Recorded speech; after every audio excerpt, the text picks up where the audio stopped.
This is a big surprise, and it doesn't change history, but it adds a chapter to history which we didn't know it exists before. For more than 12,000 years, everyone thought Göbekli Tepe was just an ancient temple built by simple hunter-gatherers, nothing more.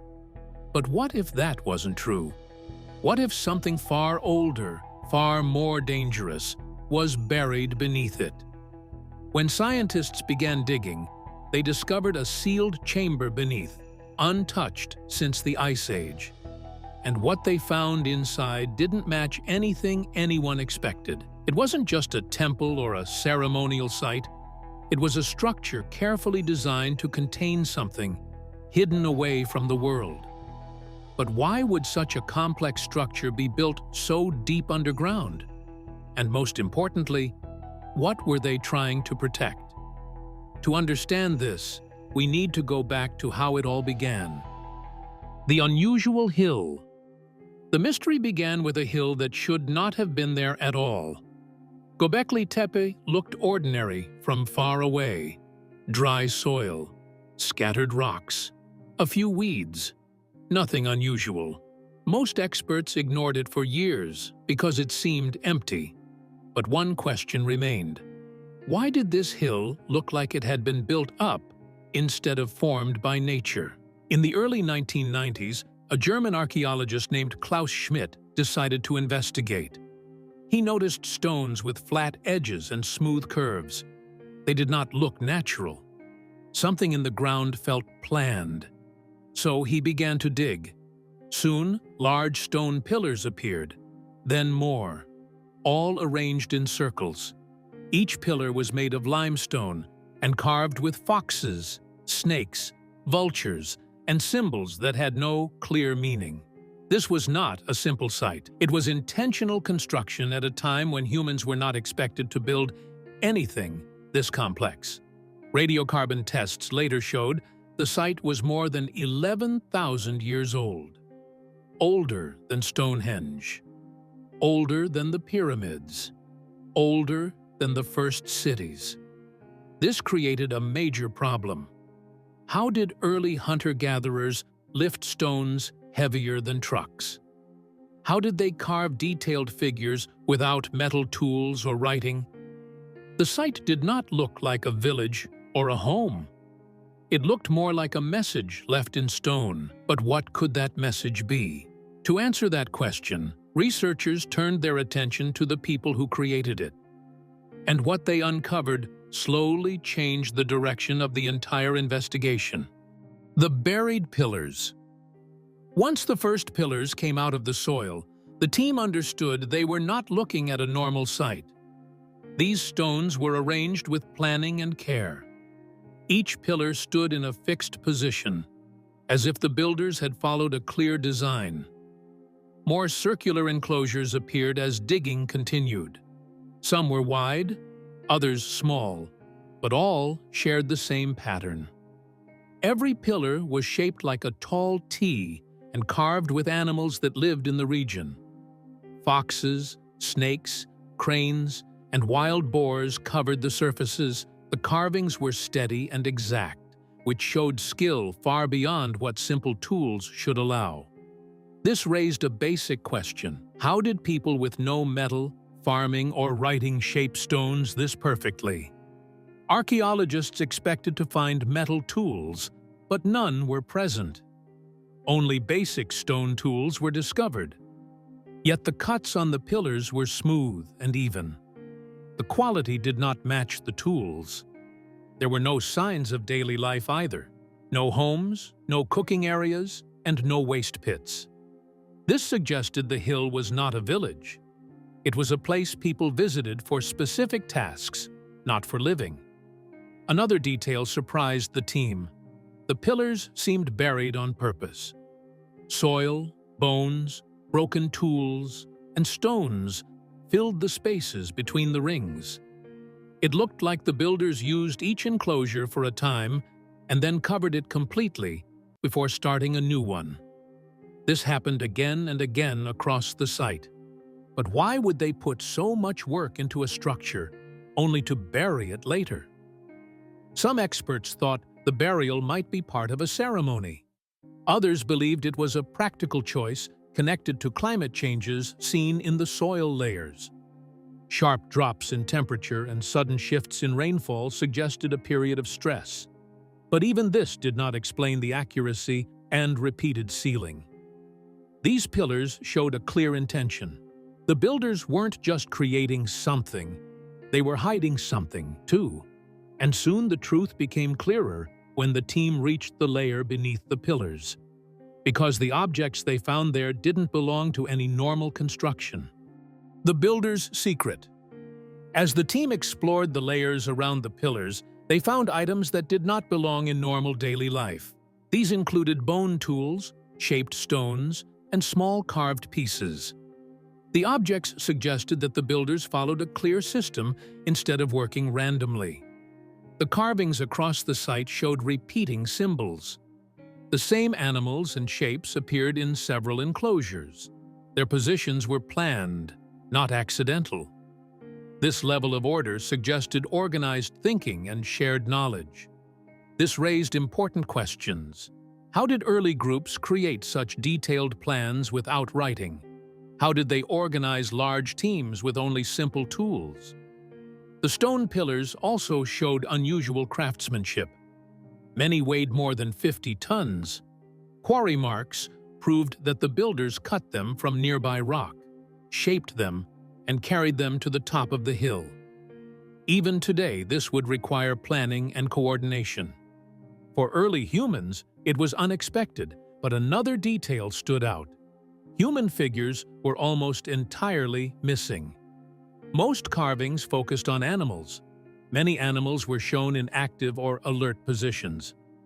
Researchers believed these designs might represent danger, stories, or warnings. Climate records also showed that the region faced sudden changes during that period. Cooling weather, droughts, and shrinking food sources might have pushed communities to gather and create shared structures. But this idea did not explain everything. The skill level, the repeated burial of structures, and the lack of living spaces suggested that Göbekli Tepe had a purpose beyond ritual or gathering. One idea slowly formed.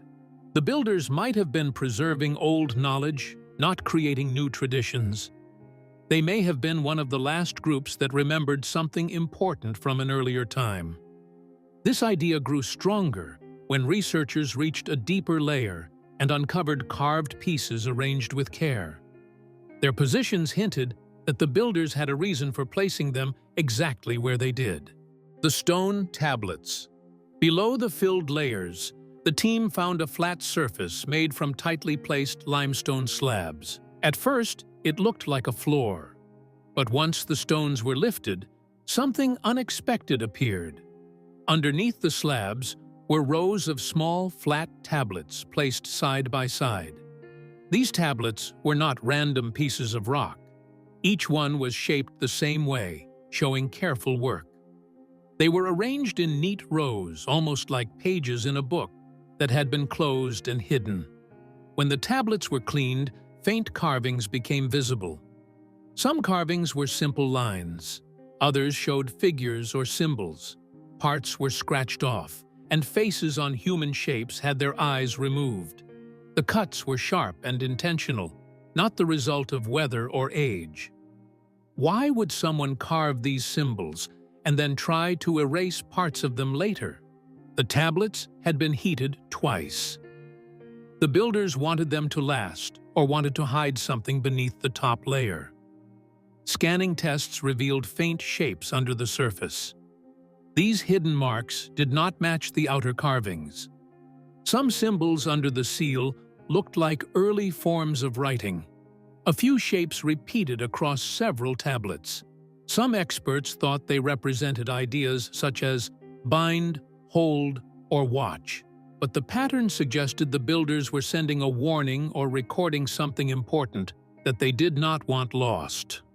One tablet showed a human figure between two curved lines that looked like rivers. Above it was a short mark that some scholars read as sleepers below. If the reading was correct, it hinted at something buried beneath the hill. As the tablets were mapped and compared, researchers noticed that their arrangement formed a directional pattern. When that pattern was placed on a site map, it pointed toward the center of the main ring. The tablets were not only records, they might have been a guide. With that possibility in mind, the researchers began studying the ground in the direction the tablets indicated, expecting that the next layer of evidence would come from the location the builders had quietly marked. The hidden passage. Using the direction suggested by the stone tablets, the team scanned the ground beneath the central ring. The results showed something unexpected. Deep under the platform was a hollow space. It was too smooth and too symmetrical to be a natural cave. Its shape suggested construction. Excavation began slowly. Workers removed the soil layer by layer. As they dug deeper, the structure became clearer. The opening was not a simple pit. It was the top of a carved shaft. The walls were made from bedrock, and each section showed the same spacing and angle. At first, it looked like part of a wall, but as more soil was cleared, a pattern formed. It was a staircase. The steps spiraled down in a tight circle, cut directly into the stone. The surfaces were smooth and straight, showing a level of precision far above what early tools should achieve. This raised an important question.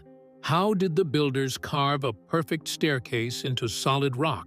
Some researchers said it came from deep minerals. Others believed it was air-trapped for thousands of years. Either explanation confirmed that the passage had been sealed since ancient times. The team lit their lamps and moved down the steps. The walls showed no paintings or decoration, only clean tool marks. This suggested a functional purpose rather than a ritual one. Halfway down, a solid wall of mud brick blocked the path. There were no gaps or weak points. It looked like a deliberate seal. Tests showed traces of mercury in the bricks. This was uncommon, but not unknown. Mercury was sometimes used as a protective measure or boundary marker. This finding made one point clear. The builders did not intend for anyone to pass this barrier easily. Removing the bricks took 2 days. When the final brick was lifted, air moved upward quickly. It fogged the equipment and made the chamber feel colder.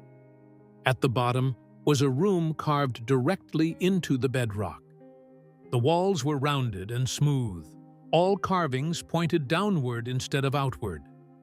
It did not look like a ritual site. It looked like a location built for a specific purpose.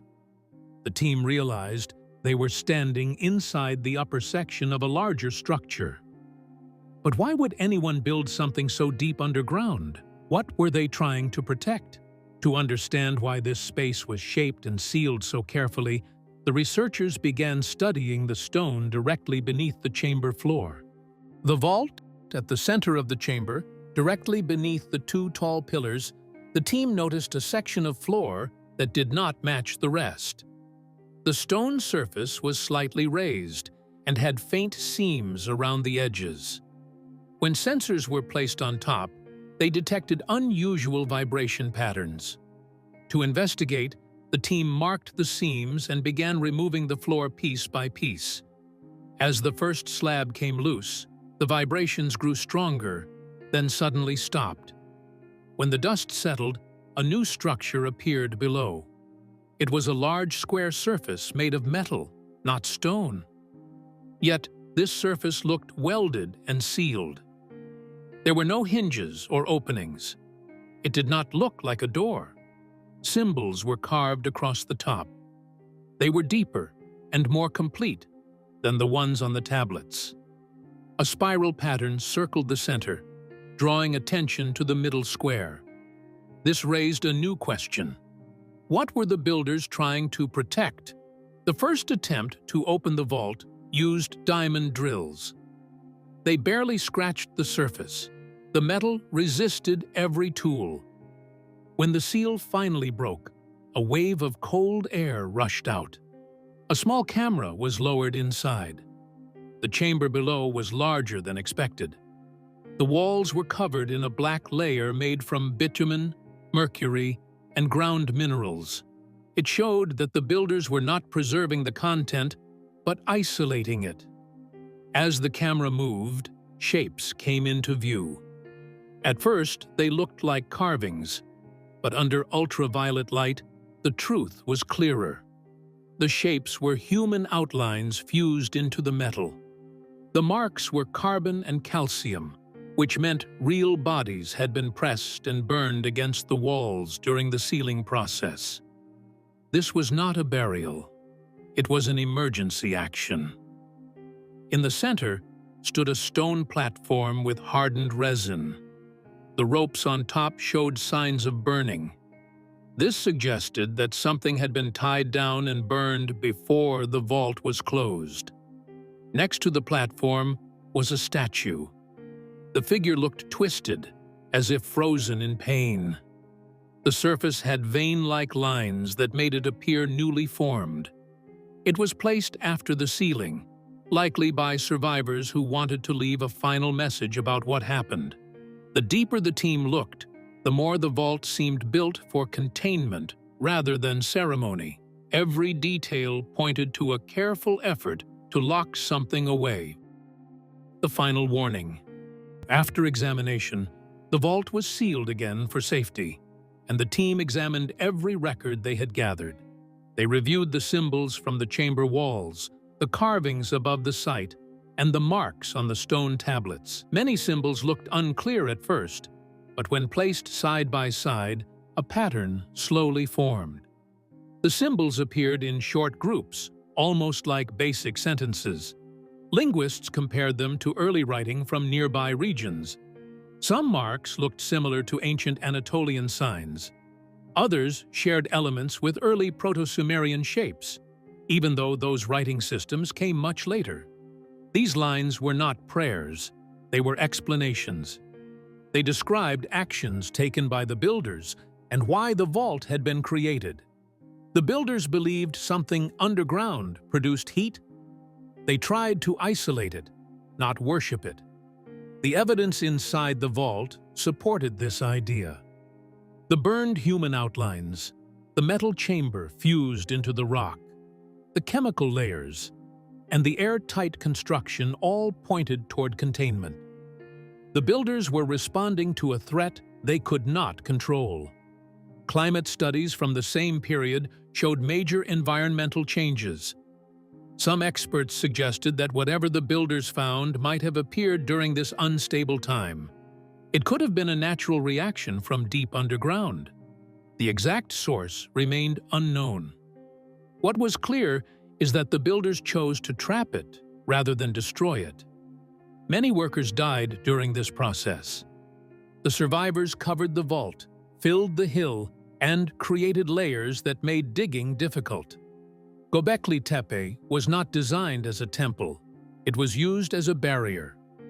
This discovery changed the entire perspective on the site. Göbekli Tepe might not mark the start of civilization. It might show the first human attempt to control a dangerous natural force. The builders understood enough science to isolate pressure, gas, and chemical reactions. Their goal was protection. Their final message was direct. Do not open what we closed. And yet, even after uncovering so much about the site, a chilling question remains. How much did the builders truly understand? Had they contained something they barely grasped, or something they feared would never be controlled? Every symbol, every layer of stone, every chemical barrier hints at knowledge lost to time, knowledge that modern humans are only beginning to glimpse. Göbekli Tepe is no longer just an ancient site. It is a reminder that early humans understood danger in ways we never expected. They found something they could not explain, sealed it, and buried it to protect the future. Their message was clear. Some things are meant to stay underground. So what do you think the builders were warning us about? Drop your thoughts in the comments below. If you liked this video, ensure you give it a thumbs up. Also, Consider subscribing to the channel if you haven't already, because we will be uploading more crazy stories like this one in the coming weeks. Until then, see ya.